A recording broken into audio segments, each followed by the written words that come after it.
Hello, it's Jen again, and today is February 15th, 2021, and I want to read an article from the Daily Wire on Biden's supposed taking or restricting the guns. Okay, so Biden to Congress, semicolon, enact major restrictions on constitutionally protected Second Amendment rights. This is from yesterday. It's written by Ryan Saavedra. So this article, again, is from the Daily Wire. It says President Joe Biden called on Congress to clamp down on Americans' constitutionally protected Second Amendment rights on Sunday, demanding gun bans and new laws that will allow people to sue gun manufacturers. Okay, so there's a couple of problems I see with this article right away. And the first problem is that they want to clamp down on Americans' constitutionally protected Second Amendment rights. Okay, so first of all, you have to understand that the United States is the federal lands and that the federal government has authority only on federal lands. They don't have authority over private citizens. So if you claim to be a citizen of the United States, that's a different story. You're claiming to be a part of the federal government, whereas if you're claiming to be a private citizen, you don't come under those laws, because a citizen of the United States are the people on the federal lands, and the citizens that are private are not on federal lands. So back when the states ratified the Constitution, they gave some of their lands to the federal government.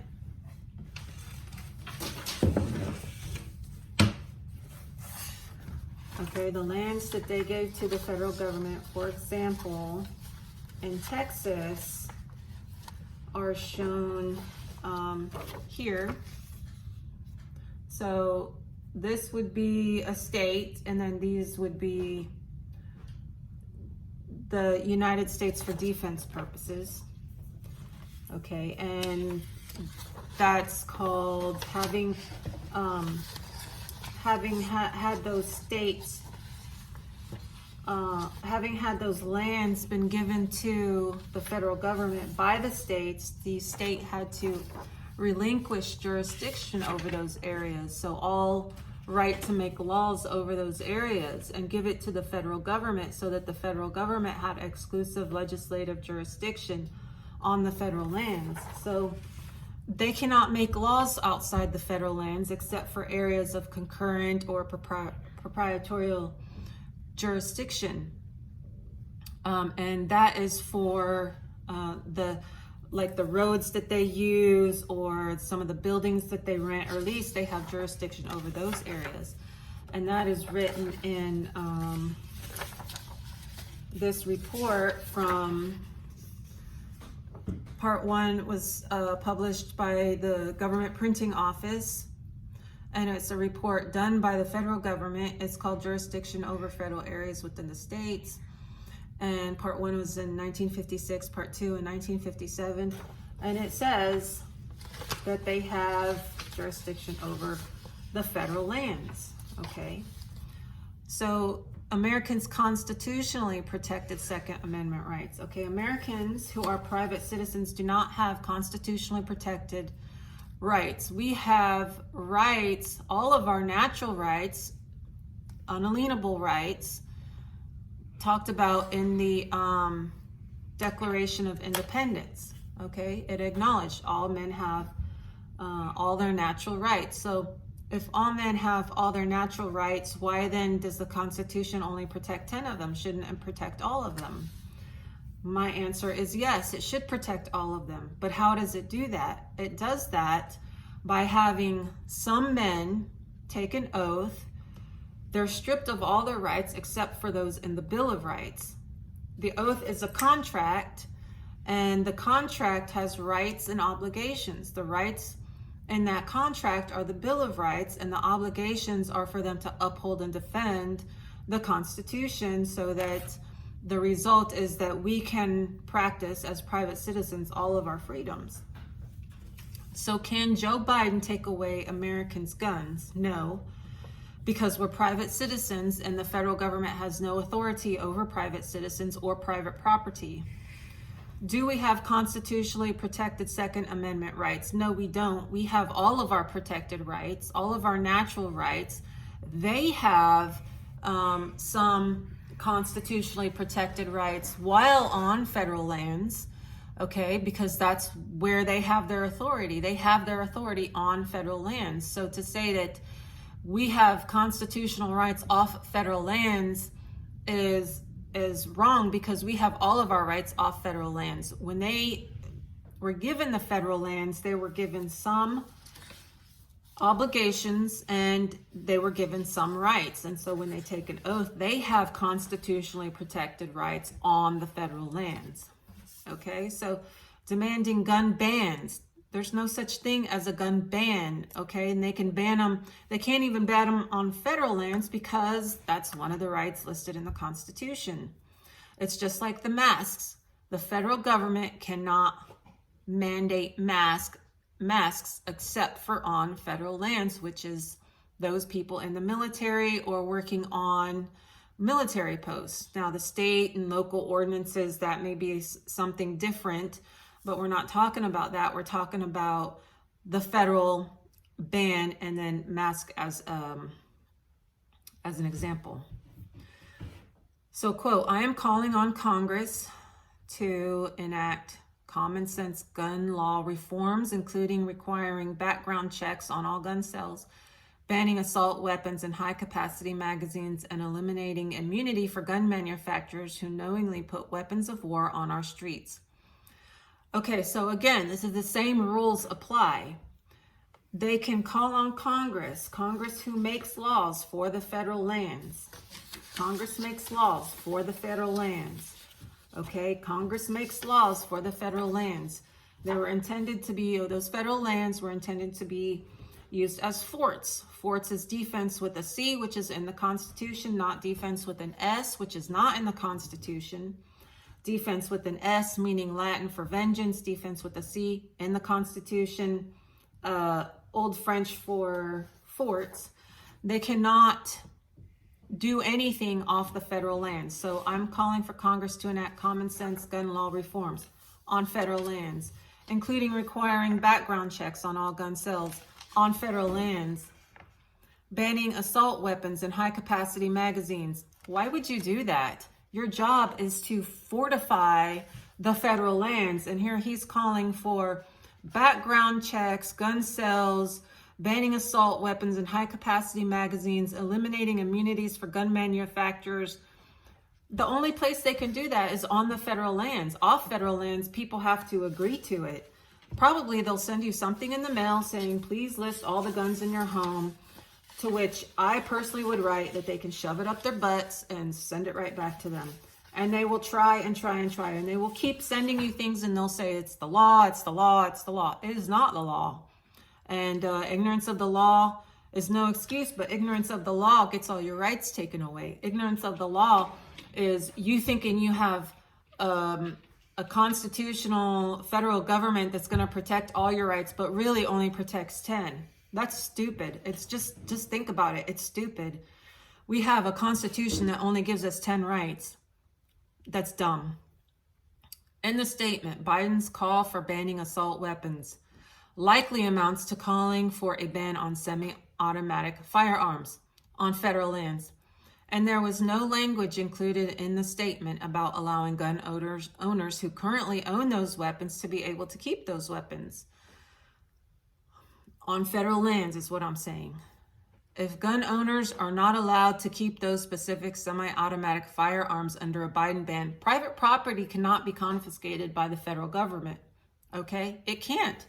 But if you sit there and tell them, well, I'm a citizen of the United States, I'm a citizen of the federal government, I don't know what I'm doing, I don't know what I'm saying, they're happy to come take all your property because it's a bad government that extends its jurisdiction beyond its confines. And we have a bad government. We have a bad government because they're following the Constitution. They're not following their oaths. They're acting outside their oaths. It's all a big mess. Okay, so let's see. It says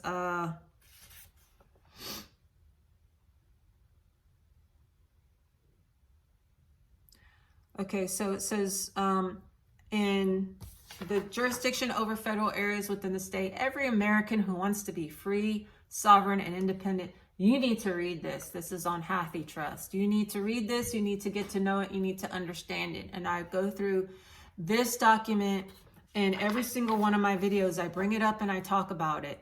You need to know the difference between a legal state and a state lawfully created by the people, not the government. A state created by a government is not your state. It has no authority over you. A state created by the federal government is not a lawful state. It's a legal state. It's a contractual state. Okay, it doesn't have anything to do with lawful people.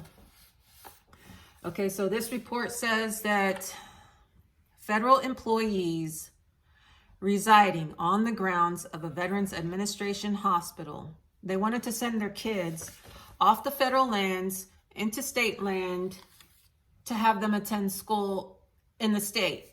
Okay, because there was a separation. They were separated. They were separated between the federal lands and then the rest of the land in the state. And it says right here, nationalatlas.org, which is put out by the U.S. Department of Interior and the U.S. Geological Survey. It has a survey of where all the federal lands are. That's where the federal government has exclusive legislative jurisdiction. That means they can make all the laws and the state cannot make any laws. So if they have exclusive legislative jurisdiction on the federal lands, then they're making laws for the forts, okay, the military lands, okay? If they can make laws for the military lands, then the state can't, and that makes sense because the Constitution was created for the administration of these federal lands, for the most part, okay? There's a few other little things that they can do to help with doing all the things they need to do for the forts, for creating forts. Okay, so when they realized that they had this problem with people on the federal lands not having the services that they needed, they started contracting with the state, and that created a new state. That created a legal state, a state for contract purposes, so that they can pay the state to provide the federal employees and their children and the officers with services that we taxpayers in the state pay, that people on federal lands don't pay, okay? Enter 14th Amendment. The citizens of the United States are subject to the and resident. So citizen and resident are subject to the jurisdiction. Okay, so it's talking about what would effectively amount to a mandatory gun confiscation type program. Okay, they can only do it on federal lands, but if they come to do it off federal lands, they're acting outside of their jurisdiction. They're acting outside of their power and authority. My guess is that they're going to send you a piece of paper in the mail and they're going to say, you have to list all your guns. And if you have any, then you have to do this. And we need to ask you this. And just because they say they need to ask you and you have to, doesn't mean that that's true. It doesn't mean that they can't lie to you. It doesn't mean that they can't ask you. Okay, because the laws will require, like let's say Congress passes a law. The law requires agencies such as, let's say, Homeland Security. It says you have to do this, okay? So all the employees at Homeland Security, they say we have to do this. So we have to send something to everyone and ask everyone or tell everyone, this is the law. We need to know and we need to ask you this. You don't have to answer because you're a private citizen. You have to know what your power is, okay? Because sovereignty in America comes from the bottom up, okay? Something similar happened several years ago when the Trump administration banned bump stocks following the October 1, 2017 Las Vegas shooting. Again, no authority to do that. No constitutional authority to do that on or off federal lands. Okay, so it talks about bump stocks. Biden's call on Congress to enact legislation that would strip gun manufacturers of immunity from lawsuits who knowingly put weapons of war on our streets is essentially a backdoor way of trying to bankrupt the gun industry or force them to drastically change the types of weapons they are willing to sell. Okay, so here's the problem with gun manufacturers and all other businesses is that they have been told by the legally created state or any of its departments or agencies, you have to do this, you have to do that, you have to. Okay, so again, it's the same thing. The executive orders or the congressional legislation will tell its members what they have to do. And then those members, those agencies, those agents, employees, officers, they say, we have to do this. Okay, and they do have to do it. But the thing is they're doing their job. They're doing their job because they have to do it. They have to ask everyone. Okay, that's part of the problem is how they write the laws. They write the laws so that the agency can interpret them. And I've got a whole package of papers, an article, actually, I guess a small sort of book that somebody wrote, and it's called the something like bipolar statutes or something like that, because what it is multiple personalities of statutes or multiple personalities in the law, something like that. And it talks about how Congress writes legislation and it's vague. And so the agencies are left to interpret whatever that means. And they're going to interpret it however is their mission, so they can complete their missions. Okay, so every agency has a mission to complete. So if their mission is to take certain things off the street, like some certain type of weapons, and then a law comes through that says, you know, well, we're banning these, or we're taking these off the street, or we're not allowing these anymore, then that agency is going to interpret it as, okay, we got to go out now and we've got to take all these weapons off the street.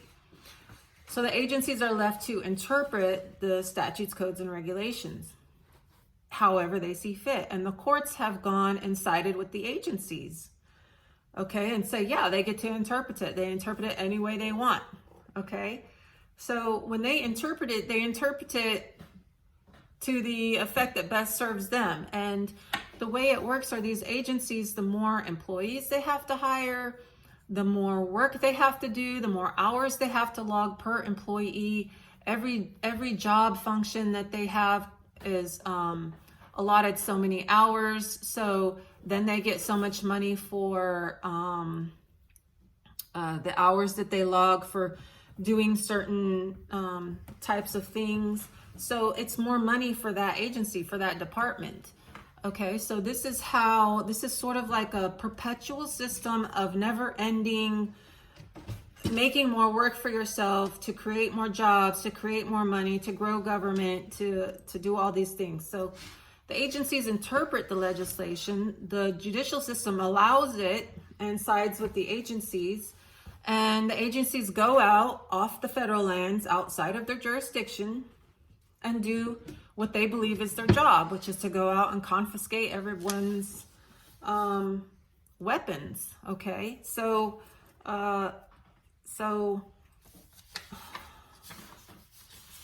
when they come to you and they say you have to give us your weapon, they're doing their job. But it's your job to tell them you're outside your jurisdiction. Okay, I'm not complying because it may be a law for you that you have to ask me, but it's not a law for me that I have to answer. There's no law that says I have to answer just because you ask. And if they do write that in there, it's not for private citizens, it's for citizens of the United States or United States citizens, okay? And neither one of those people are defined. But I will mention that in the Constitution, a citizen of the United States is required for a member of Congress or for the president. But funny, it's not required if you're a member of the justices. So why did they make it so that citizens of the United States have to be designated a citizen of the United States to be a Congress member, which is a legislator, which is a member of the government, or the president, but not a Supreme Court justice? Why is that? That's because there's a difference. There's a difference between who is a citizen of the United States and who is not. Who is an oath taker and who is not. Who's a member and who is not. Who is a civil servant and who is a military servant. Who's in service to and who's not in service to. And I think that was part of the check and balance. Okay, so if you claim to be a citizen of the United States, you're claiming to be part of the political, a member of the political community. And the only two people that are required to be citizens of the United States are the president and the members of Congress. So far, as far as in the Constitution. Okay.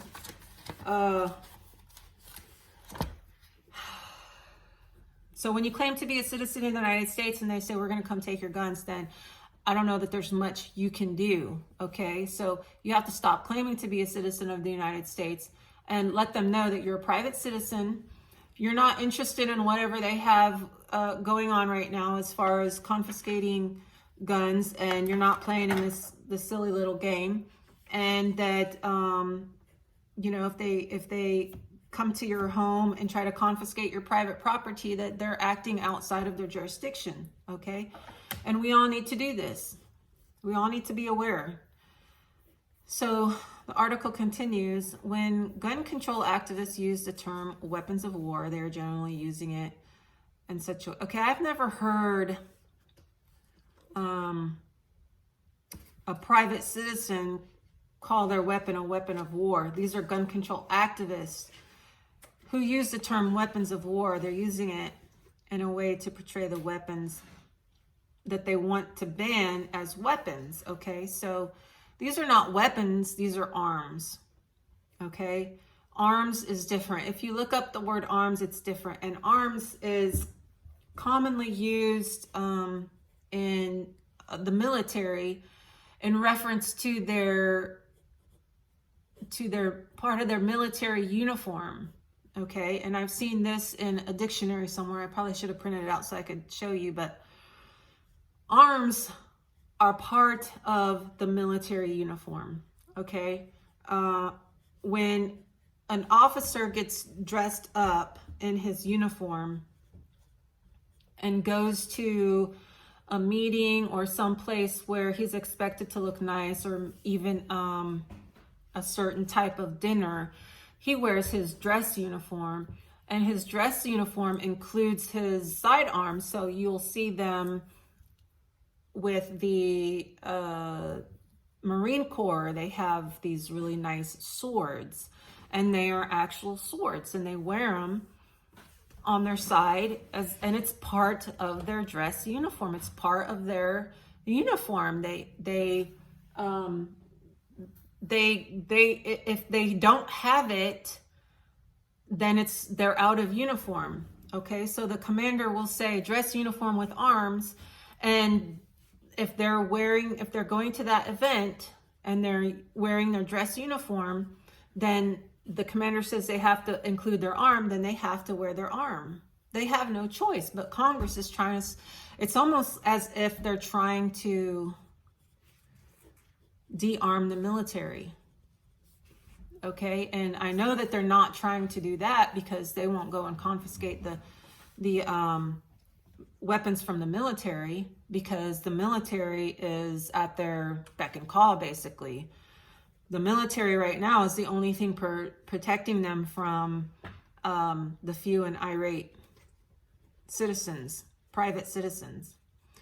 So he goes on, he says this is inaccurate because the type of weapons that gun control activists are referring to are usually AR-15 style rifles. And those are not used in war. The variants of those rifles that are currently sold by gun manufacturers in the United States semi-on. So now they're attacking their, this is what I was going to mention earlier, and I guess it slipped my mind, is that these manufacturers, these corporations, these companies, they're registered to do business with the United States. Okay, because someone came along and said, well, you have to register your business with the United States. You have to register it with the state that you're in. Well, if the United States is the whole country, then why do I have to register my business with the state and the United States? That doesn't make any sense. If I register it with the state, then that's really all I need, okay? If you are doing business in several states, then they say that you have to register it with the United States, okay? Well, that's not true either, because there's nothing in the Constitution that says that you have to register your business with the United States. People will refer to me at this point to the Commerce Clause, but if you look at Article 1, Section 8, that's not what it says. It doesn't say that private people doing business with other private people have to be regulated by Congress. What the law says, what the Constitution says is, here is a list of things that the states agree that we can regulate on federal lands. Here's where we're going to do them on the federal lands. The seat and the federal lands are the seat and the lands purchased, which are the federal lands. And the states allow us to be the only ones making those laws. That doesn't mean that they can make arbitrary laws. That means that they can make the laws that they've listed in the Constitution on how they're going to carry out the Constitution, not how they're going to just do whatever they want, okay? And it specifically says your right to bear arms will not be infringed. So your right to wear your uniform, your right to wear your weapon on your uniform shall not be infringed. And your uniform is your military uniform, okay? That's what arms mean. Arms is in reference to the military. Forts. Okay, I've gone over this in a recent video where I talk about what's in a word a lot, because defense with a C is in the Constitution. Defense with an S is not. It's not in the Constitution, and the two words mean something very different. And they'll tell you, well, the founders are so stupid, they didn't know how to spell. And that's a lie. They did know how to spell. They knew exactly what they were doing. Okay? Approximately 1 out of every 3 Americans own a firearm. That's 1 out of every 3 Americans now that are going to be pissed off. As if 90% of the country is not enough. They have to continue pissing off the rest of them. Okay, more, let's see, Americans, okay, nearly half the country lives in a household where firearms are present, and there are more firearms than people in the United States. Gun sales smashed all-time records last year amid the pandemic and violent riots that broke out in major U.S. cities, which are likely run by Democrats. Nearly 5 million Americans bought a firearm for the very first time last year, Forbes reported. Okay, and the article goes on a little bit further. I won't read it all to you. You can go and read this at the Daily Wire. Again, the title is Biden to Congress. Enact major restrictions on constitutionally protected Second Amendment rights by Ryan Saavedra, February 14, 2021. That was just yesterday. And so now I'm telling you why they can't do what they claim they must. Okay, so like, share, subscribe. Please share it in all places that you can. There's a lot of social media that I'm not allowed to be on anymore. Take a guess why. And yeah, thanks for listening, and check out the videos on my channel.